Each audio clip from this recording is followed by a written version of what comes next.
आणि आता साम टीव्हीची एक्सक्लुझिव्ह बातमी आपण पाहणार आहोत। सरकारची झोप उडवणारा घोटाळा जालना जिल्ह्यात उघडकीस आलाय। जालन्यामध्ये तलाठी आणि ग्रामसेवकांनी शेतकऱ्यांचे अतिवृष्टी आणि गारपिटीचं तब्बल 50 कोटींचं अनुदान लाटल्याचा आरोप होतोय। धक्कादायक बाब म्हणजे तहसीलदारांचं लॉग इन आणि पासवर्ड वापरून हा घोटाळा केल्याचं समोर आलंय। एकाच शेतकऱ्याच्या नावावर वेगवेगळे वीके नंबर बनवून घोटाळा केल्याचा प्राथमिक अंदाज आहे। दरम्यान घोटाळ्याचा आकडा आणखीनच वाढण्याची शक्यता आहे।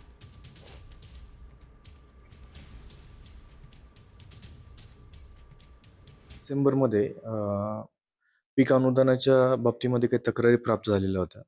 त्या तक्रारीच्या प्राथमिक तपासणीमध्ये ह्या गोष्टी लक्षात आलेल्या आहेत। काही ठिकाणी डुप्लिकेशन झालेलं आहे, काही ठिकाणी बोगस अशा याद्या जोडून अनुदान उचललेले आहेत। ही जेव्हा तक्रार प्राप्त झाली त्या अनुषंगाने जानेवारी महिन्यामध्ये जिल्हाधिकारी महोदयांनी एक त्रिस्तरीय समिती गठीत केलेली आहे, ज्याच्यामध्ये सहाय्यक जिल्हाधिकारी पुलकित सिंग, त्याचबरोबर EGS deputy collector Manish Dandge आणि नायब तहसीलदार लोणावत मॅडम, ही त्रिस्तरीय अशी समिती आहे ती या घटनेची चौकशी करत आहे। नेमका कसा झालाय हा घोटाळा आपण पाहूयात ग्राफिक्सच्या माध्यमातून। शेतकऱ्यांचं अतिवृष्टी आणि गारपिटीचं 50 कोटींचं अनुदान तलाठी ग्रामसेवकांनी लाटल्याचा आरोप आहे।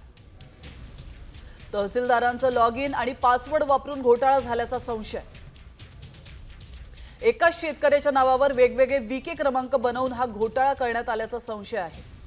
जिल्हाधिकाऱ्यांनी नेमलेल्या त्रिस्तरीय समितीकडून घोटाळ्याची चौकशी केली जाते।